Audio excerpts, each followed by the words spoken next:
குழந்தைகளே, Thomas Alva Edison அப்படிங்கிற ஒரு புகழ்பெற்ற அறிவியல் அறிஞர். இவர் பல முறை தோல்வியை கண்டு பெரும் முயற்சிக்கு அப்புறம் தான் மின் விளக்க கண்டுபிடிச்சார். இன்னைக்கு நம்ம யூஸ் பண்ணிட்டு இருக்க இந்த பல்பு, டியூப் லைட்டு, இந்த மாதிரி எல்லாத்துக்குமே மூல காரணமா இருந்தது இவர் கண்டுபிடிச்ச இந்த மின் விளக்கு தான்.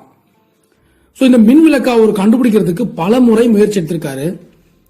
அது அப்போ நடந்த ஒரு விஷயத்தை பத்தி தான் இப்ப நான் சொல்ல போறேன். நண்பர்களுக்கும் பல அறிவியல் அறிஞர்களுக்கும் அவர் தன்னுடைய கண்டுபிடிப்பை சொல்றதுக்காக எல்லாருக்கும் சேர்த்து ஒரு நிகழ்ச்சி ஒன்று ஏற்பாடு பண்ணியிருந்தாரு.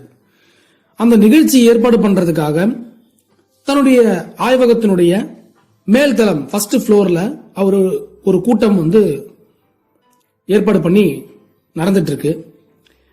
எடிசன் என்ன சொல்றாரு அப்படின்னா, தன்னுடைய உதவியாளரை கூப்பிட்டு தான் கண்டுபிடிச்ச அந்த மின் விளக்கை மேல்தளத்திற்கு கொண்டு வர சொன்னாரு.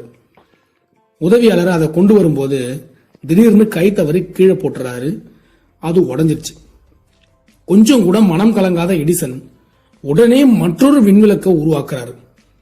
மற்றொரு விண்விளக்கை உருவாக்கி அதை திருப்பியும் அதே உதவியாளர்கிட்டயே கொடுத்து மேல கொண்டு வா அப்படின்னு சொல்றாரு. மின்விளக்கை கீழே போட்டு உடைச்சவர்கிட்டயே திரும்பவும் அந்த மின்விளக்கை கொடுத்து எடுத்துட்டு வர சொல்றதுக்கான காரணம் என்ன அப்படின்னு நிறைய பேர் எடிசன் கிட்ட கேக்குறாங்க. அதுக்கு எடிசன் சொன்னாரு, உடைந்த பொருளை மீண்டும் உருவாக்க என்னால் முடியும், ஆனா உதவியாளருடைய மனதை காயப்படுத்திட்டா அதை எப்படி சரி பண்றதுன்னு எனக்கு தெரியாது, அது என்னால முடியாது.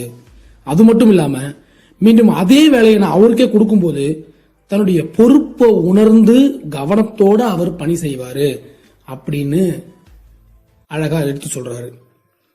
எடிசனுக்கு வெற்றியை பெற்று தந்த பொறுமை குணத்தை அப்பதான் மற்ற எல்லாருமே தெரிஞ்சுக்கிறாங்க. இதன் மூலமா நாம ஒரு திருக்குறளை படிக்க போறோம்.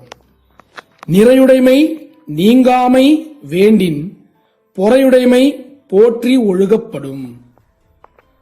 நிறைவுடையவராக இருந்தாலும் நிறைவுடையவராக இருக்கும் தன்மை தன்னை விட்டு நீங்காமல் இருக்கணும் அப்படின்னா பொறுமையை போற்றி ஒழுகணும். இதுதான் இந்த திருக்குறளுடைய பொருள். மாணவர்களே, நாம நிறைய நிறைவுடையவங்களா இருந்தாலும் அந்த நிறைவுடைமை நம்மள்ட்ட இருந்து போகாம இருக்கிறதுக்கு நாமெல்லாம் எதை கையாளணும் அப்படின்னா பொறுமையை கையாளணும்.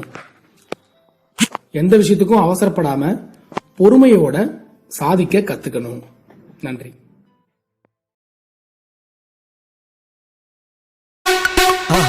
மறக்காம சர்ப்ரைஸ் பண்ணுங்க. தேங்க்யூ.